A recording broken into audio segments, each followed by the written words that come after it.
नमस्ते दोस्तों, मैं हूं आपका दोस्त मृदुल। आपके लिए लेके हम बेहतरीन वीडियो जिसमें हम बात करने वाले हैं क्या होता है स्टॉक मार्केट, कैसे ये काम करता है, कैसे आप स्टॉक मार्केट में इन्वेस्ट करके एक अच्छा प्रॉफिट और रिटर्न कमा सकते हैं और कैसे आप इसे सीख सकते हैं और अपनी नॉलेज को इम्प्रूव कर सकते हैं। So now let's get started.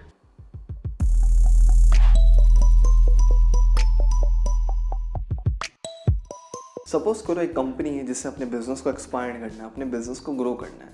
उसके लिए उसको पैसों की रिक्वायरमेंट होगी।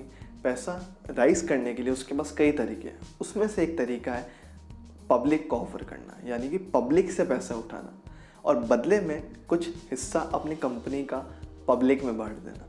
जब भी ऐसा कंपनी करने का सोच रही होती है तो वो अपना आईपीओ निकालती है, यानी कि इनिशियल पब्लिक ऑफरिंग लोगों को ऑफर करती है।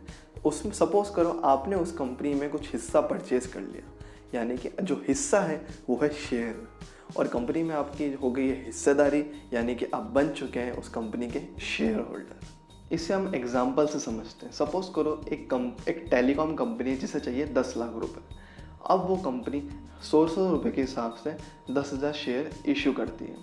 तो उसमें से आपने 10 शेयर परचेज किए, उसमें यानी कि आपने 1,000 रुपये दे के उस कंपनी में आपकी हिस्सेदारी ले ली, यानी कि आप उस कंपनी के अल्टीमेटली शेयर होल्डर बन चुके हैं।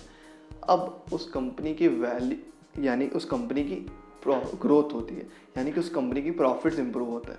अल्टीमेटली इसका ये मतलब है उस कंपनी की वैल्यू बढ़ती है। अगर उस कंपनी की वैल्यू बढ़ रही है तो आप भी अल्टीमेटली एक शेयर होल्डर है, तो आपकी भी शेयर्स की वैल्यू बढ़ेगी। अब आपके शेयर की वैल्यू हो चुकी है 150 रुपीज़, तो ओवरऑल आपका जो कैपिटल एप्रिसिएशन है वो 500 के हिसाब से हुआ है। तो अब आप चाहते हो स्टॉक को सेल करना, तो आप फिर से कंपनी को फिर से वो स्टॉक सेल नहीं कर सकते, क्योंकि उस कंपनी ने वो पैसा अपनी एक्सपांशन, अपनी ग्रोथ में लगा दिया।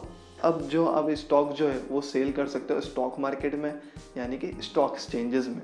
जब भी कंपनी जब अपना आईपीओ लेके आती है तो वो अपने आप को इस एक्सचेंजेस में लिस्ट कर लेती है। मेनली इंडिया में 2 स्टॉक एक्सचेंजेस है, एक बॉम्बे स्टॉक एक्सचेंज जो कि सबसे ओल्डेस्ट स्टॉक एक्सचेंजेस है एशिया में, और सेकंड है एनएससी जो कि है नेशनल स्टॉक एक्सचेंज। इंडिया में आपने देखा इंटरनेट की कंजप्शन बढ़ चुकी है, ओवरऑल हम डिजिटली ग्रो कर रहे हैं, एक डिजिटल रिवोल्यूशन आने वाला है। तो इसका अल्टीमेटली फ़ायदा टेलीकॉम कंपनीज़ को होने वाला है। तो आप वेट तो नहीं करोगे ना कब टेलीकॉम कंपनी अपना आईपीओ लेके आए, कब मैं उसे परचेस करूँ। आप डायरेक्टली स्टॉक एक्सचेंजेस में जाके उस टेलीकॉम कंपनी के स्टॉक परचेस कर सकते हो और एक शेयर होल्डर बन सकते हो। अब हम शेयर मार्केट के उतार चढ़ाव को एक सिंपल तरीके से समझते हैं, जैसे कि सब्जी मंडी में होता है। सब्जी मंडी में जैसे प्याज है, उसकी डिमांड काफ़ी ज़्यादा है और सप्लाई कम, यानी कि खरीदने वाले लोग काफ़ी ज़्यादा है और बेचने वाले कम, तो अल्टीमेटली उसकी प्राइस बढ़ जाएगी। जस्ट का अपोजिट, अगर उसका प्याज अगर सरप्लस है, उसकी सप्लाई काफ़ी है और डिमांड काफ़ी कम है, तो उसका जो भाव है वो गिर जाएगा।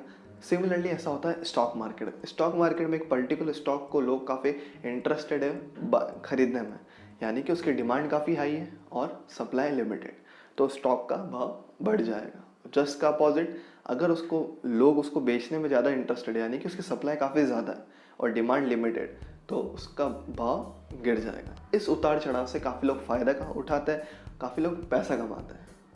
कभी कभी ऐसा भी होता है जिस कंपनी के अपने स्टॉक खरीदे हुए ना, उस कंपनी को कभी एक्स्ट्रा प्रॉफिट हुआ, वो एक्स्ट्रा प्रॉफिट है ना, वो कंपनी अपने एग्जिस्टिंग शेयर होल्डर्स में बांट देती है, जिसे हम डिविडेंड बोलते हैं। डिविडेंड कैश की फॉर्म में भी हो सकता है और डिविडेंड शेयर्स की फॉर्म में भी हो सकता है। अब आप स्टॉक मार्केट में इन्वेस्ट करना चाहते हैं, तो इन्वेस्ट करने के लिए आपको सिंपली एक डीमैट और ट्रेडिंग अकाउंट की रिक्वायरमेंट होगी, जो आपके सेविंग बैंक अकाउंट से लिंक हो जाएगा और दूसरी तरफ वो नेशनल स्टॉक एक्सचेंज और बॉम्बे स्टॉक एक्सचेंज से लिंक हो जाएगा। डीमैट अकाउंट खुलवाने के लिए आप सिंपली आपके बैंक या फिर ब्रोकर या फिर मोबाइल एप्लीकेशन के थ्रू ये ओपन कर सकते हैं और इन्वेस्ट कर सकते हैं। अब अकाउंट तो ओपन हो चुका है, अब बात करते हैं हमें कौन से स्टॉक में इन्वेस्ट करना चाहिए।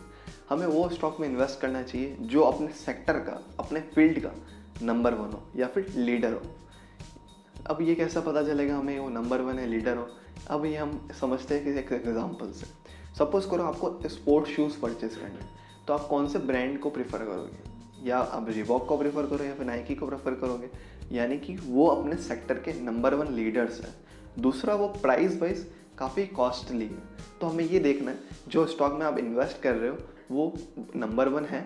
दूसरा, वो प्राइस वाइज काफ़ी कॉस्टली होगा as comparative to other stocks, हमें वो स्टॉक को प्रेफर करना है। और दूसरे भी काफ़ी फैक्टर्स हैं, जैसे कि पास्ट परफॉर्मेंस कैसी रही उस कंपनी की, दूसरा उसके प्रोडक्ट कैसे हैं, उसके फ्यूचर प्रॉस्पेक्ट्स क्या होने वाले हैं उस कंपनी के, हमें ये सब भी कंसिडर करना है किसी स्टॉक को परचेज करने के लिए। मेनली जो दो फैक्टर हैं वो है, एक तो नंबर 1 होना चाहिए लीडर होना चाहिए अपने फील्ड का, दूसरा वो प्राइस वाइज थोड़ा कॉस्टली होगा।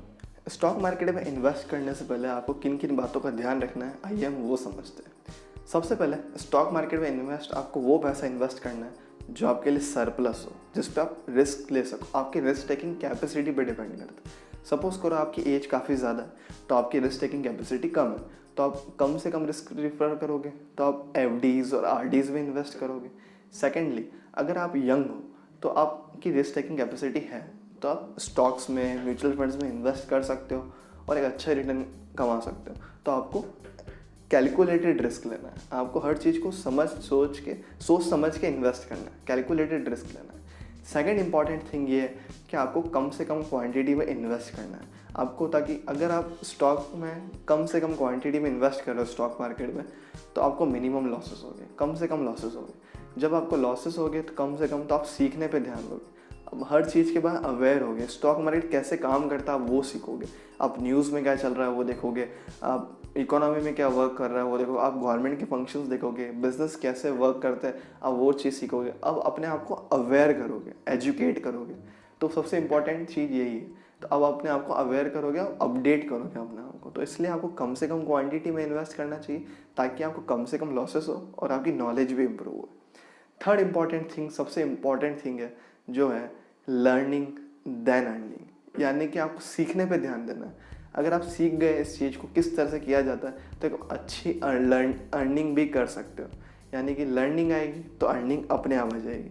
तो आप मेक श्योर आप लर्निंग पे इन्वेस्ट करो, आप अपने आप पे इन्वेस्ट करो, अपनी नॉलेज बढ़ाओ, अपने स्किल्स को सेटअप करो, स्किल्स को इम्प्रूव करो ताकि आपकी अर्निंग अच्छी हो सके। तो make sure you learn more, earn more. Like करें अगर आपको ये वीडियो काम की लगी हो, सब्सक्राइब करें इस चैनल को और बेल आइकन दबाएं ताकि कोई भी फाइनेंस से रिलेटेड, स्टॉक मार्केट से रिलेटेड इन्फॉर्मेशन मिस ना हो। और शेयर करें उन फ्रेंड्स एंड फैमिली के साथ जो स्टॉक मार्केट में इन्वेस्ट करते हैं और उसके बारे में सीखना चाहते हैं। And finally, thanks for watching.